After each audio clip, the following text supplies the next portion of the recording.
Syedaralun, bendera sepanjang 1.700 meter lebih dibawa dari Monas ke Bundaran HI. Masyarakat pun terlihat antusias mengikuti kirap merah putih tersebut. Berikut informasi selengkapnya. Syedaralun, ribuan masyarakat tampak antusias saat mengikuti kirap merah putih. Acara pawai kirap merah putih ini dipenuhi warga yang tumpah ruah ke Jalan Medan Merdeka Barat, tepatnya di depan Patung Kuda Monumen Nasional atau Monas Jakarta Pusat pada Minggu, 28 Agustus 2022 pagi. Berdasarkan pantauan Tribunnews.com di lokasi, mereka terlihat membawa bendera merah putih raksasa dengan melintasi ruas Jalan Medan Merdeka hingga nantinya finish di Bundaran Hotel Indonesia atau HI.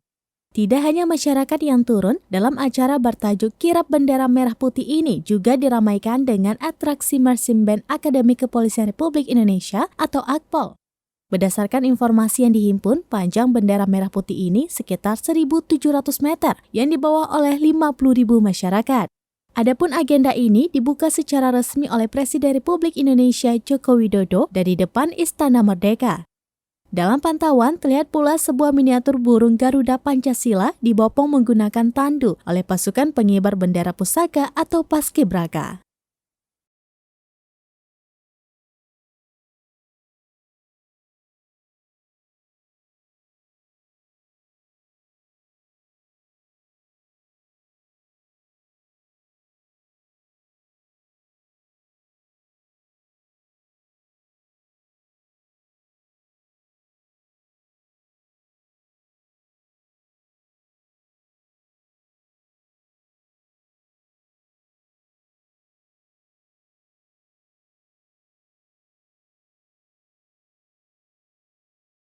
Demikian informasi terkini Syedaralun, saksikan terus beragam informasi menarik lainnya di kanal YouTube Serami On TV, di Facebook Serami News, dan website seraminews.com.